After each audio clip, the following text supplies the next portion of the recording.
အားလုံးပဲမင်္ဂလာပါကျွန်တော်ဒီနေ့ပြောပြသွားမယ့်အကြောင်းကတော့ဒီ automation ပေါ့နော် automation ကကျွန်တော်ဒီ Microtik ရဲ့ script automation ပေါ့နော်automation ကလူတိုင်းရင်းနှီးပြီးသားစကားလုံးလေးဖြစ်ရင်ဖြစ်လိမ့်မယ်ပေါ့နော်ဒါပေမဲ့အခု Microtik ရဲ့ script automation ကိုကျွန်တော်နည်းနည်းလေးအတူချုပ်ပြောရမယ်ဆိုလို့ရှိရင် Microtik router တွေကိုကျွန်တော်ဒီ network administrator ရဲ့အကူအညီမပါဘဲနဲ့အလိုလျောက် router တွေကသူ့လုပ်တွေကိုအလိုလျောက်လှုပ်ဆောင်နိုင်ဖို့အတွက်သုံးတယ်ပေါ့နော်အခုဒီဗီဒီယိုမှာလည်းကျွန်တော်ဒီ Microtik script automation ကို lab တစ်ခုကို EVE ထဲမှာကျွန်တော်လုပ်ပြမယ်ဆိုတော့ကျွန်တော်နောက်ရက်တွေမှာလည်းဒီအခုလိုမျိုးကြည့်ရတာအကျိုးရှိမဲ့ဗီဒီယိုလေးတွေ lab ဗီဒီယိုလေးတွေကိုဒီအပတ်တိုင်းတင်ပေးသွားမှာဆိုတော့အရင်ဆုံးကျွန်တော် channel လေးကို subscribe မလုပ်ရသေးရင်လည်း subscribe button လေးကိုနှိပ်ပြီးတော့subscribe လုပ်ပေးသွားပါအောင်ပေါ့နော်lab အခုစမလုပ်ခင်ပထမဆုံးကျွန်တော်တို့ဒီ network design ရဲ့ overview လေးကိုတစ်ချက်ကြည့်လိုက်အောင်ဒီ overview လေးကိုကျွန်တော်အခုရှင်းပြပေးမယ်အဲ့ရှင်းပြလေးရောက်တခြားလေးလိုက်နားထောင်ပေးပေါ့နော်ဒါမှဒီ automation ကဘာကြောင့်လိုအပ်တာလဲဘာကြောင့်လိုရလဲဆိုတာတခြားသဘောပေါက်တော့မှာပေါ့နော်ကဲစလိုက်အောင်ကျွန်တော်ဒီ network design ကကြည့်မယ်ဆိုလို့ရှိရင်ဒီမှာ ISP1 ရှိမယ်ဒီဘက်မှာကျွန်တော်တို့ ISP2 ISP နှစ်ခုရှိတယ်အဲ့တော့ ISP1 မှာသူ့ရဲ့ uplink တစ်ခုရှိမယ် ISP2 မှာလည်းသူ့ရဲ့ uplink တစ်ခုရှိမယ်အဲ့ဒီ uplink တွေကကျွန်တော် router နှစ်ခုကို ether1 တစ်ခုစီမှာကျွန်တော်ချိတ်ထားတယ်ပေါ့နော်အဲ့ဒီကနေမှဒီ ISP1 ရဲ့ ether2 ကနေပြီးတော့ကျွန်တော်တို့ DHCP server စောက်ထားတယ်အဲ့ဒီမှာ IP ကကျွန်တော် 192.168.1.1 ဆိုပြီးတော့ IP လေးပေးထားမယ်ပြီးတော့ရှင်အခုဒီ automation လုပ်မဲ့ router မှာကျွန်တော်တို့ဒီ ether1 မှာဝင်မယ်ပြီးလို့ရှိရင်ဒီ ether1 မှာဒီ DHCP client DIP ကြားလိုက်မယ်ပေါ့နော်အဲ့လိုပဲအတူတူပဲဒီဘက် ISP2 မှာလည်းအဲ့လိုပဲဒီ ether2 မှာ DHCP server စောက်မယ်သူ IP က 2.1 ဆိုပြီးပေးထားတယ်ပြီးလို့ရှိရင် automation router မှာကျွန်တော်တို့ ether2 မှာ DHCP client 2.254 ဆိုတဲ့ IP လေးကိုကျွန်တော် DHCP client လုပ်မယ် DIP ကြားမယ်ပေါ့နော်အဲ့တော့ကျွန်တော်တို့ဒီမှာအခုလုပ်မဲ့ automation ပုံစံကဘယ်လိုလဲဆိုရင်ဒီ automation ဒီ router ထဲမှာ ISP နှစ်ခုဝင်ထားတယ်ဒီအောက်မှာတော့ computer တွေရှိမယ်ပေါ့နော်တခြား computer တွေရှိမယ်ဒီဟာကြီးတော့ကျွန်တော်ဒီထဲမှာထည့်ပြီးတော့မလုပ်ပြထားတော့ဒီ computer တွေဒီ client ကနေပြီးတော့ပြန်ပြီးတော့ internet သုံးကြမယ်ဒါပေမဲ့ကျွန်တော်တို့ရဲ့ main primary link ကကျွန်တော်တို့ ISP1 ကနေပဲသုံးမယ် ISP2 ကိုတော့ backup တည်ထားမယ်ထားမှာသူ့ဘာမှမသုံးဘူးဒီ ISP1 ကလုံးဝ internet မရတော့ဘူးဆိုမှကျွန်တော်တို့က ISP2 ကိုသုံးမှာဒီလိုပုံစံပေါ့နော်ဆိုတော့ကျွန်တော်တို့ကဒီ automation router ကနေပြီးတော့ဒီသူ့ရဲ့ gateway ပေါ့နော်ဒီ 192.168.1.1 ဆိုတဲ့ ISP1 ရဲ့ gateway ကိုကျွန်တော်တို့က network နဲ့ဒီမှာကျွန်တော်တို့ထောက်ထားမယ်ပေါ့နော်ပင်းထားမယ်ပေါ့ပင်းထားတယ်သူ့ရဲ့ physical link ပေါ့နော် layer 1 physical link down သွားပြီဆိုလို့ရှိရင်ဒီ 192.168.1.1 ကိုလုံးဝပင်းလို့မရတော့ဘူးဆိုလို့ရှိရင်ချက်ချင်းပဲကျွန်တော်ရဲ့ဒီ automation က ISP2 ကနေပြီးတော့တန်းတက်မယ်ပေါ့နော်ဒီ ISP1 ကြာသွားရင် ISP2 ကနေချက်ချင်းပြောင်းပေးမယ်အဲ့တော့ client တွေက internet ကိုလုံးဝမပြတ်တော့ဘူးပေါ့နော်အဲ့ဒါကိုကျွန်တော်တို့ဒီ automation လုပ်မယ်ပေါ့အဲ့ဒါဆိုရင်ကျွန်တော်တို့ winbox နဲ့ဝင်လိုက်ရအောင်ဒီမှာ winbox မှာကျွန်တော်တို့ neighbor ဆင်မှာ router နှလုံးပေါ်နေအဲ့ router နှလုံးကဒီနှလုံးဒီဟာပါမယ်လဲကျွန်တော်တို့မသိသေးဘူးဆိုတော့ဒီမှာ Microtik identity ရလဲ Microtik လို့ပြင်တယ်ဒီဟာမှမသိသေးဘူးအဲ့တော့အရင်ဆုံးနာမည်လေးရင်သွားပေးရအောင်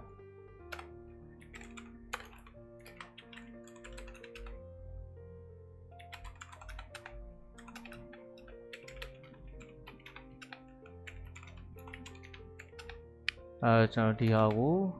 ဒါ ISP1 ပေါ့နော် ISP1 နောက်ပြီးဒီဘက်မှာကျွန်တော် ISP2 ဖြစ်လိုက်မယ်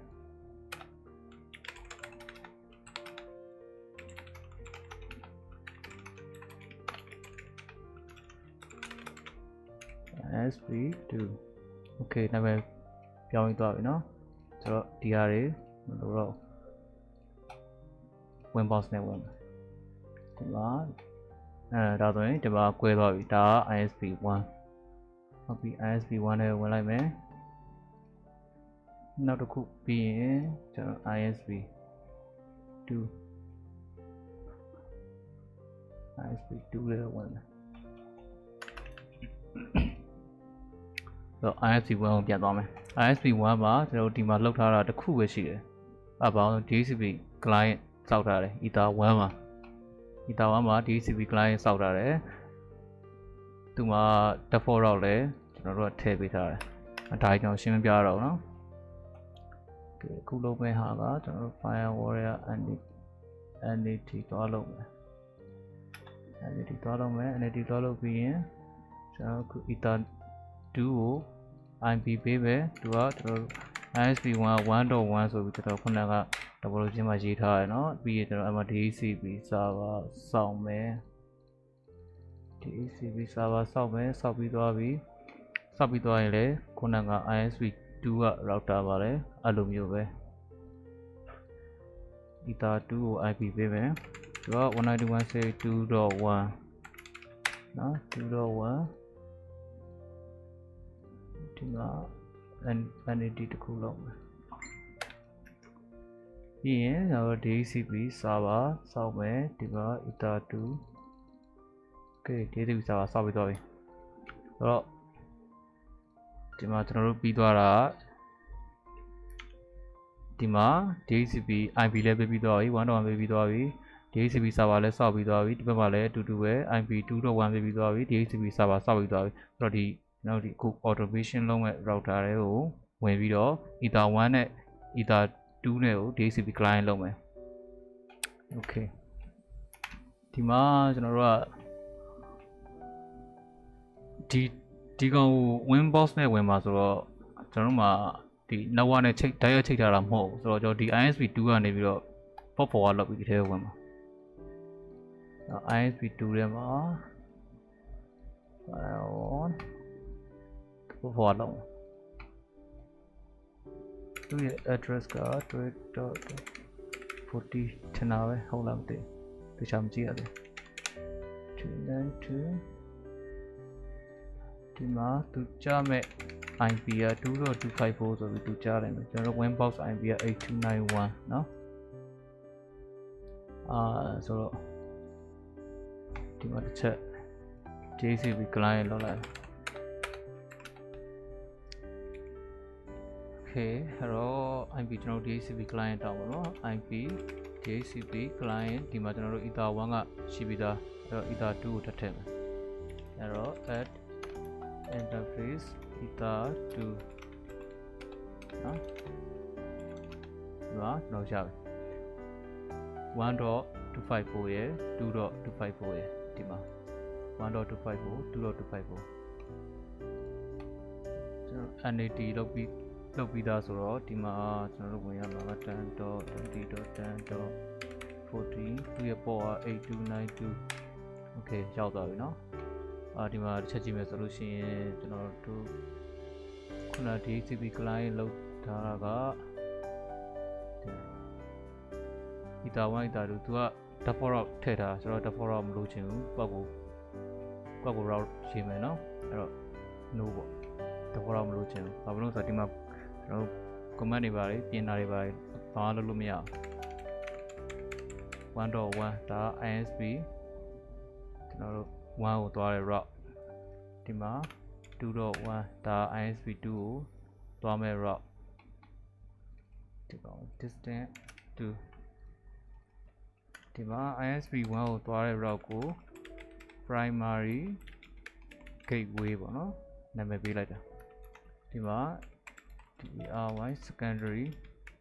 gateway ဒါမဖြစ်မနေပေးရမှာဘာလို့လဲဆိုတော့ကျွန်တော်ရဲ့ script ထဲမှာဒီ command ကိုကြည့်ပြီးတော့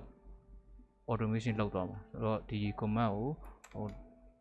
စလုံးမောင်းလဲမှားလို့မရဘူးဒီတိုင်းပဲတပုံစံနဲ့ပေးရမှာအဲ့နာမည်ပေးပြီးသွားပြီနာမည်ပေးပြီးသွားပြီဆိုတော့ကျွန်တော်တို့အကုန်လုံးဒီမှာပြင်ကြည့်လိုက်ပြင်ကြည့်မယ်ကဲ 192.168.1.1 okay ပြင်ရောက်နေတယ် ပြီးလို့ရှိရင်ကျွန်တော်နောက်တစ်ခု 8.8.8.8 internet လည်းရနေတယ်နော် internet လည်းရနေတယ် gateway ကိုလည်းပင်းလို့ရတယ်အဆင်ပြေနေပေါ့နော်အကုန်လုံးဒီမှာကျွန်တော်တို့ယူထားတဲ့ internet line က fiber link ပဲဖြစ်ဖြစ် wireless link ပဲဖြစ်ဖြစ်နော်ဒီ link ကကျွန်တော်တို့ down သွားမယ် fiber ကျိုးပြတ်သွားမယ်ဒီ wireless က AP တွေလို့ကျွန်တော်တို့တခု error ဖြစ်လို့မလို့ပြတ်သွားပြီဆိုလို့ရှိရင်ဘယ်လိုပြတ်မလို့ဆိုရင်ဒီမှာဒါ ISP1 เนาะဟုတ်တယ် ISP1 ဒီကောင်လေးကိုကျွန်တော်ခဏ disable လုပ်လိုက်မယ် disable လုပ်လို့ရှိရင်သူကပင်းလို့မရတော့121.1.1ကိုပင်းလို့မရတော့အဲ့ချိန်မှာ internet down သွားမယ်เนาะအဲ့ဒါကိုကျွန်တော်တို့ကချက်ချင်းဒီ secondary gateway နဲ့ပြန်တက်လာအောင်လုပ်မှာဆိုတော့ကျွန်တော်ဒီမှာ system နဲ့က script တယ်ဆိုတော့ script ပြီးရင် plus sign လေးနဲ့လိုက်ဒီမှာရေးမယ်ကျွန်တော်ရေးပြီးသားရှိတယ်ဒါလေးကိုကျွန်တော် copy ကူးလိုက်မယ်ပြီးရင်တော့ကျွန်တော် video ရဲ့အောက်က link link ကိုကျွန်တော် description ထဲမှာထည့်ပေးထားမှာเนาะဒါလေးကိုကျွန်တော် copy ကူးပြီးဒီမှာ gateway fail လို့ပါဘောเนาะနာမည်လေးပေးလိုက်မယ်ဒီကောင်လေးကိုမှချက်ချက်လိုက်เนาะ don't require permission sorry line okay အဲ့တော့ကျွန်တော်ဒီမှာ script တစ်ခုရသွားပြီဒီနာမည်နဲ့ script ကိုရသွားပြီအဲ့ script ကိုကျွန်တော်တို့ netwatch နဲ့တွဲသုံးမယ် netwatch မှာကျွန်တော်တို့က gateway ကိုပြင်မှာဆိုတော့ 1.1 host နေရာမှာ gateway ကိုထည့်လိုက်မယ်နော် interval နေရာမှာကကျွန်တော်အနည်းဆုံးဖြစ်အောင်လို့ပြီးရင်တိုင်းအောင်မှာလည်းအနည်းဆုံးဖြစ်အောင်လုပ်လို့ရှိလိုက်မယ် app မှာကျတော့ကျွန်တော်တို့ဒီ script ရဲ့နာမည်ကိုရေးမယ်နော် app ဆိုတာဒီကျွန်တော်တို့ပြင်ထားတဲ့ဒီ host IP ပေါ့နော် 121.1 က app နေလို့ရှိရင်ဒီ script သုံးမယ်။ဒါလို့ down သွားပြီဆိုရင်လည်းဒီ script ကိုသုံးမယ်။ဒီ script ကို run ပေါ့နော်ဒီ script list ထဲမှာရှိတဲ့ဒီနာမည်နဲ့ script ကိုသွား run မယ်ပေါ့။ Okay အဲ့တော့ apply okay ဒီမှာကြည့်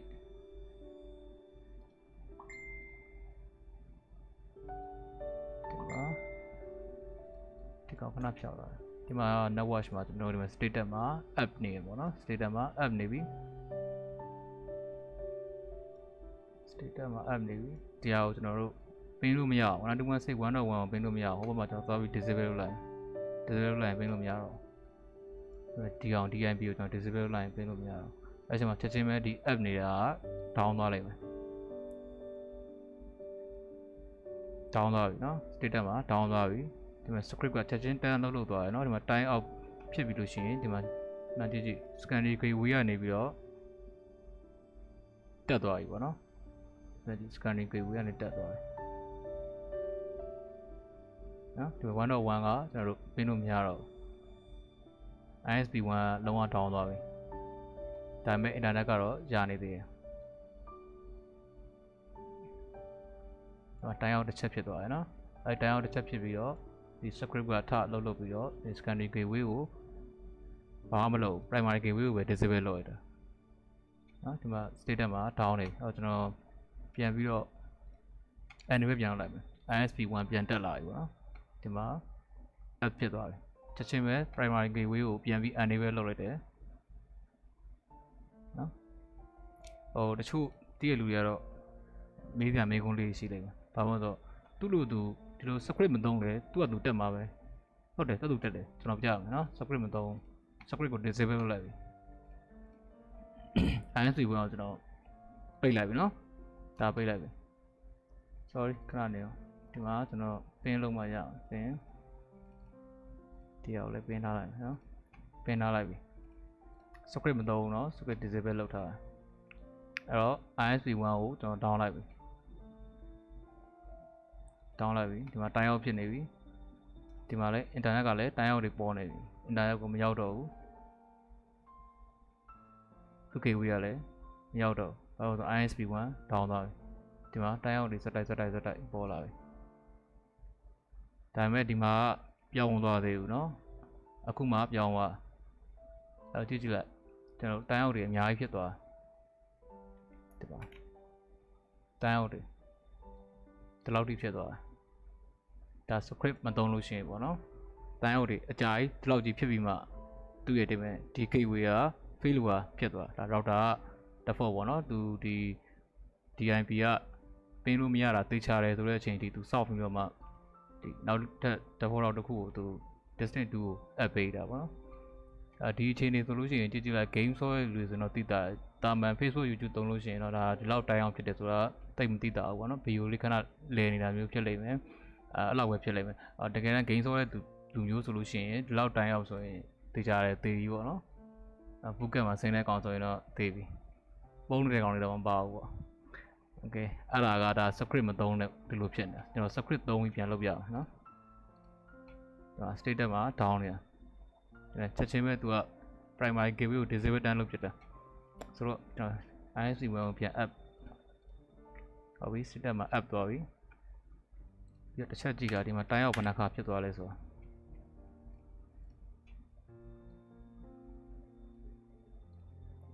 တော့ပိတ်လိုက်ပြီနော်ပိတ်လိုက်မယ်ခဏတည်းမှာပိတ်ရသေးပိတ်လိုက်မယ်နော်ဒီမှာ down သွားပြီတိုင်းအောင်ဒီမှာနှစ်ခါပဲဖြစ်သွားတယ်နှစ်ခါဖြစ်ပြီချက်ချင်းပြန်တက်လာဒါဆိုရင်တော့မသိတာနော်တိုင်းအောင်လေးနှစ်ခါဖြစ်တာတော့ကတော့တိတ်ပြဿနာမရှိဘူးတိုင်းအောင်နှစ်ခါဖြစ်သွားပြီးတော့ဒီမှာ primary gateway ကို disable လိုက်တယ်အဲ့တော့ secondary gateway ကတူ auto တက်ပြီးသားဖြစ်သွားတာပေါ့နော်ဒီမှာ status မှာ down နေပြီဒီအဲ့တော့ဒီ script ကကျွန်တော်နည်းနည်းလေးရှင်းပြအောင်ကျွန်တော်ဒီမှာဒီ local နဲ့ global တူရှိတယ်အဲ့ဒီမှာသူ့ရဲ့ variable ကို GW gateway ဆိုပြီးပေးထားတယ်ဒါကကျွန်တော် mp route get find command ဆိုတာကျွန်တော်ဒီ command ကိုရှာပါဒီ command ဘာလို့ဆိုရင် route ထဲမှာသွားကြည့်လိုက် primary gateway ဆိုပြီးကျွန်တော်ဒီ command လေးပေးထားအဲ့ command နဲ့ဆိုင်တဲ့ဟာကို primary gateway ဆိုတဲ့ command ကိုရှာမယ်သူ့ရဲ့ value name gateway ကိုယူလိုက်ရင်ပေါ့နော်ဒီကောင်လေးဟုတ်ပြီဒီမှာကြည့်လိုက်အဲ့မှာသူကunreachable 1ဆိုတာဒီကောင်ကိုပြောတာသူ့ရဲ့ဟွာက disable မလုပ်ထားဘူးဆိုရင်သူ့ရဲ့ output က1ဖြစ်နေမှာအဲ့ဒါဆိုရင်ဘာမှမဟုတ်ဘူးဒီဟို reachable ဖြစ်တော့ဘူးဆိုလို့ရှိရင်သူကဒီမှာသူ message လေးပို့လိုက်မယ်နော် primary gateway က reachable ဖြစ်တော့အဲ့တော့ဒီ route ကို disable လုပ်လိုက်ပြီပေါ့နော်အဲ့မှာ mp route set find command primary gateway ကို disable yes ဆိုရင်ဒါ disable လုပ်ပြီးသွားပြီပေါ့နော်ပြန်တက်လာပြီဆိုလို့ရှိရင်ကျွန်တော် message တစ်ခါထပ်ပို့တယ်နော် reachable primary gateway ကကျွန်တော်reach ပြန်ဖြစ်သွားပြီပေါ့နော်အဲ့တော့ route ကို enable လုပ်လိုက်ပြီပေါ့နော်အဲ့မှာဆိုလို့ရှိရင်လည်း mp route ဆိုကျွန်တော်တို့ command ကိုရှာမယ်ဘယ် command ကိုဆိုရင် primary gateway ဆိုတဲ့ command ကိုလိုက်ရှာပြီးရင် disable yes လုပ်ထားတော့ကျွန်တော် no ပြန်လုပ်ဒါပဲ script လေးကဒါ u လေးပြီးလို့ရှိရင်ဒီ microtic script automation နဲ့ပတ်သက်ရင်ဒီဟာကကျွန်တော်အခြေခံလုံးဝအခြေခံသဘောတရားပဲရှိသေးတယ်နော်ဒီအခြေခံဆိုပေမဲ့ဒီဥမာလေးကိုကြည့်ပြီးတော့ကျွန်တော်တို့ကဘာတွေလုပ်လို့ရအောင်နောက်ပိုင်းကျတော့ရှင်ဘက်ကိုချဲ့စဉ်းစားကြည့်ပါနော်ကျွန်တော် cloud server တွေရှိတယ်နော် cloud server တွေတခုကြာသွားရင် backup cloud server ကနေတက်ဖို့အတွက်ပေါ့နော်ဒီလိုမျိုးပုံစံတူ script ကိုကျွန်တော်တို့သုံးလို့ရတယ်ဒါတော့ညံရှိရင်ကျွန်တော်ညံရှိသလောက်ကိုချဲ့ပြီးသုံးလို့ရတယ်ပေါ့ okay ကျွန်တော်ပြန်ပြီးတော့ ISP 1ကို enable လုပ်လိုက်မယ်ဒါဆိုရင်ဒီမှာ status မှာ app ဖြစ်သွားတယ်အဲ့တော့ primary gateway ကိုကျွန်တော်ပြန်ပြီး enable လုပ်ရတယ်အဲ့အတွက်ကျွန်တော်တိုင်းအောင်မရှိဘူးเนาะ enable ပြန်လို့ကျွန်တော်တိုင်းအောင်မရှိဘူးဟုတ်ပြီဒါကကျွန်တော်တို့ physical ဒီ topology ကကျွန်တော်တို့လုံးဝကျွန်တော် physical link down သွားမှာပေါ့เนาะဒါလုံးမဲ့ fail ပါ script နဲ့လုပ်တဲ့ automation ပေါ့တကယ်လို့ကျွန်တော်တို့ကဟို fiber link တွေကကောင်းတယ်ပေါ့နော်အဲ့ဒီဆက်ဖြစ်လာ fiber link က okay fiber link ကကောင်းတယ်ဘာမှမဖြစ်ဘူးနောက်တစ်ခုက physical layer 1ကောင်းတယ် physical layer မှာကောင်းနေတယ်ဒါပေမဲ့ ISP ရဲ့ကျွန်တော်တို့ layer 3ဒီမှာပြဿနာတက်ပြီပေါ့နော်သူ့ရဲ့ ISP 1ရဲ့ app link က down သွားတာပဲဖြစ်ဖြစ်သူတို့ ISP က network တစ်ခုခုက error ဖြစ်တာပဲဖြစ်ဖြစ်ပေါ့နော်ဒါမျိုးဆိုရင်ကြာရင်ဘယ်လိုလုပ်ဒီကောင်က gateway ထိကတော့ link ကကောင်းနေတော့ပင်းလို့ရနေမှာပဲလေဒါပေမဲ့ internet ကမရဘူးအဲ့အတွက် internet ရရင်ကျွန်တော်ဒီဘက်ကို ISP 2ကနေပြန်ပြောင်းတက်ချင်တယ်ပေါ့နော်ဒါမျိုးဆိုရင်ဘယ်လိုလုပ်မလဲပေါ့အဲ့ဒါကိုကျွန်တော် part 2မှာထပ်ရှင်းပြမယ် part 1ကကျွန်တော်တို့ဒီ gateway ကိုပင်းတဲ့ automation ပေါ့နော်နောက်ဗီဒီယိုကြားလို့ရှိရင်ကျွန်တော်တို့က8.8.8ပေါ့နော် Google DNS server ကိုပင်းထားမယ် DNS server ကိုပင်းမရတာနဲ့ အဲ့ဒီ DNS server ပင်လို့မရတော့ဘူးဆိုတော့ ਨੇ ဒီ ISP2 က route ကိုချိန်ပြမယ်ပေါ့နော်အဲ့ဒီ automation ကိုနောက်ဗီဒီယိုမှာလုပ်ပြမယ်အဲ့တော့စိတ်ဝင်စားရင်ဟိုတစ်ခါလေးကြည့်လိုက်ပေါ့နော်ဒီ automation basic automation ကတော့ဒီလောက်ပါကြည့်ပေးလို့ကျေးဇူးတင်ပါတယ်